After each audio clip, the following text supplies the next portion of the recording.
I'm Billy Lyell, former IBF Middleweight World Title Challenger and the owner of the Sweet Science Boxing and Fitness Gym.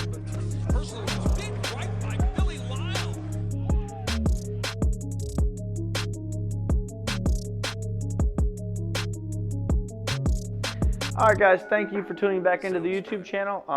And today I'm excited to share with you how to parry punches. So how to parrying punches is basically blocking punches with your hand. And to help me with this demonstration today, I'm going to call back in Joseph Rojas to come back in. When you parry a punch you're probably going to parry or block the most is going to be the left jab. I would say people, whether it's my gym or any gym, 90% of all the punches coming at you is usually going to be a left jab to begin with. That's the first punch in 90% of combinations, especially at the most basic levels.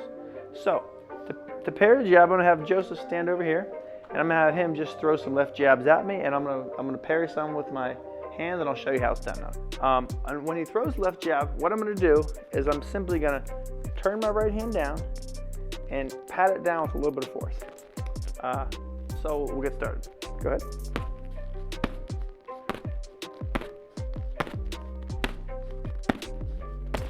Good. So, the left jab's coming. We'll do one in slow motion. When he throws the jab, what I do is my glove turns and I just pat it down.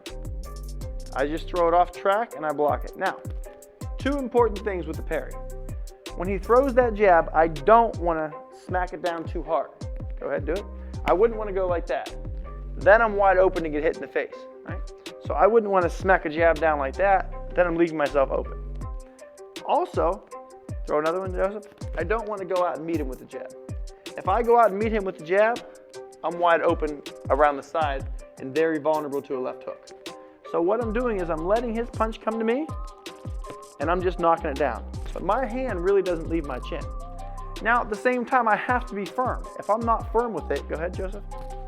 His punch is going to explode back into my face and hit me. So the hand doesn't move far from the chin, but it's firm when it taps it down to redirect the punch.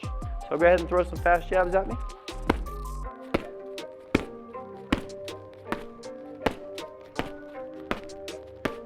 Good. The rule of thumb would be this. If you're standing sideways and looking at yourself sideways, you don't want, when you're going out to meet that jab, go ahead, Joseph, I don't want my back hand to come in front of my front hand. It has to come a pinch off the chin to go catch it.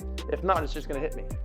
But I would say if you go past your front hand, then you're going out too far. As long as I'm back around here, I'm okay. And again. And that's too much right there. And now I'll give an example of some of the wrong ways to do it so you can have a little frame of reference of what I would consider to be too much.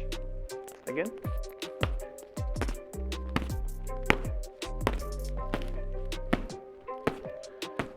Exactly, thank you. So I don't want to go out and meet him. I'm not going trying to meet the punch. I'm calm, I'm cool, I'm collected. That punch is coming to me. I'm just catching it and redirecting it. So, again, 90% of people's first punch is going to be a jab, whether it's a single jab, double jab, or a jab in a combination. But you're also going to have to throw the right hand. And the right hand is a little bit more difficult to parry. It's really going to take a lot of your attention to do. So me and Joseph are back in our stance. Now, when I throw the right hand, throw one for slow, Joseph. What I do is with my front hand, I ever so slightly redirect it to my right side. I just knock it over a little bit. Again. Again. Throw a little faster. Again. So, again, I don't knock it down like I do with the jab. I just redirect it to the side ever so slightly. But again, I don't want to whack it over to the side because then I'm wide open for another punch. So it's very subtle. Go ahead.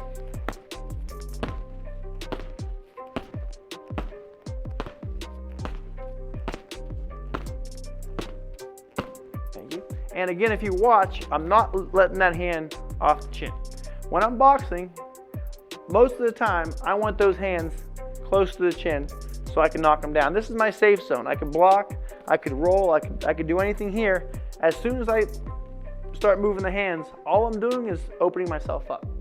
Number one, I'm opening myself up to get hit by my hands being too far.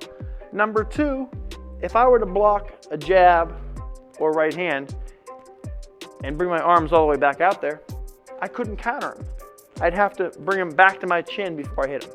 Now I'll do some examples of what I would consider to be too much of a parry with your front hand. Go ahead, Joseph.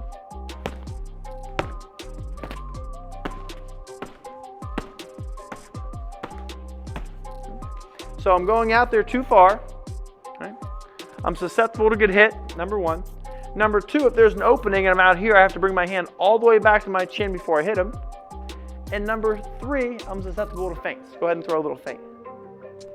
Also, and probably most importantly, as you get into boxers that compete at the amateur and professional level, is if you're flailing your arms out there trying to parry punches, you're leaving yourself very susceptible for a feint. And any boxer with a little bit of skill is going to throw feints at you and open you up. So Joseph, go ahead and feint your jab. Feint your jab. So what he's doing is he's faking his jab at me, and by doing that, I'm so used to catching it, I'm going out too far.